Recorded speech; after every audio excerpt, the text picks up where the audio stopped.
മക്കളെ, നമ്മൾ കഴിഞ്ഞ ക്ലാസ് എന്ത് പാടാൻ പഠിച്ചത്? ഗീതം 1. അത് ഏത് രാഗമാണെന്ന് പരിചയപ്പെടുത്തുന്നത്? മലഹരി. ഏത് താളത്തിലാണ് നമ്മൾ ഒന്നാമത്തെ ഗീതം പഠിച്ചത്?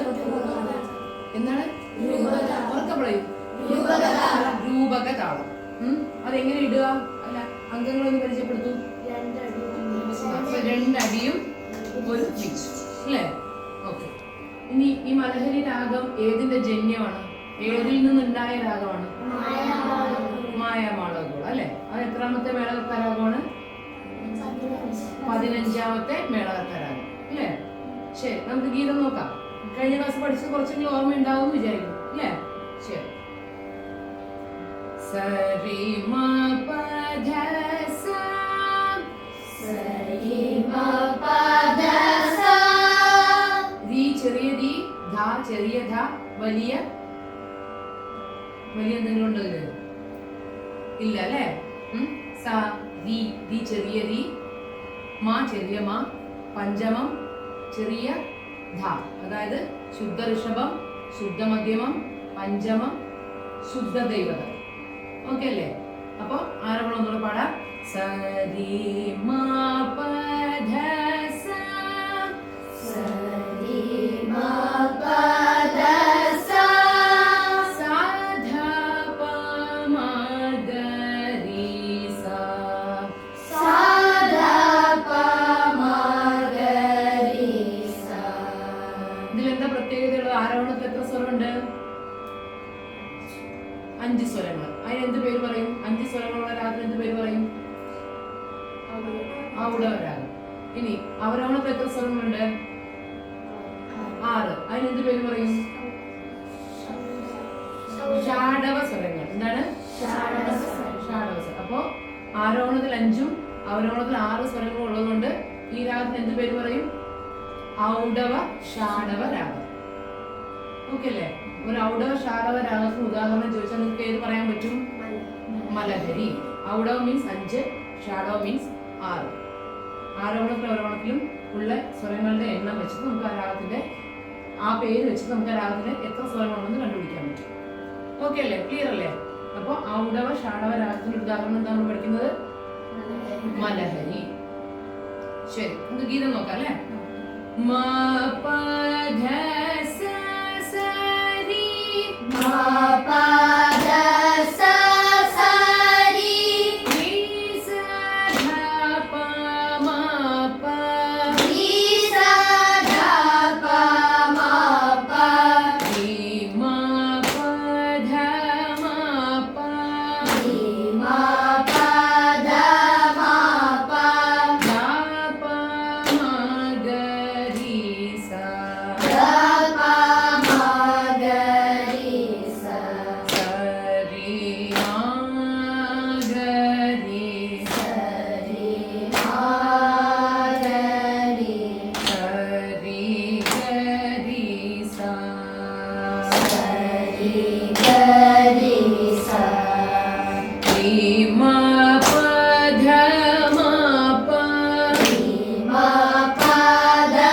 മ പ, ധ പ മ ഗ രി സ,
ഇനി അടുത്തത് നമ്മൾ തേർഡ് സ്റ്റാൻസയിലേക്ക് പോവാണ്.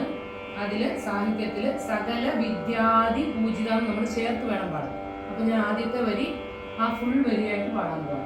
ഓക്കെ, ഫോളോ ചെയ്യുമല്ലോ അല്ലേ? സകല വിദ്യാദി പൂജിത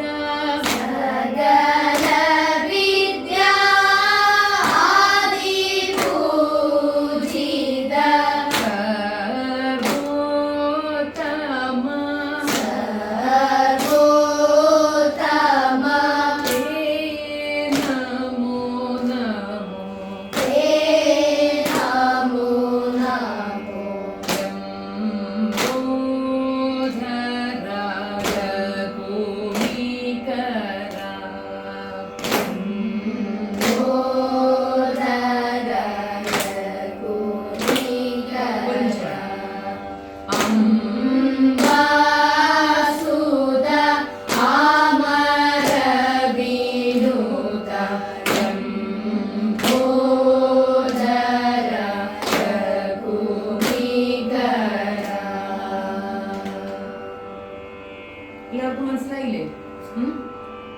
ഇനി നമുക്ക് അടുത്ത ക്ലാസ്സിൽ സെക്കൻഡ് ഗീതം നോക്കാം. ഓക്കെ, ശരി.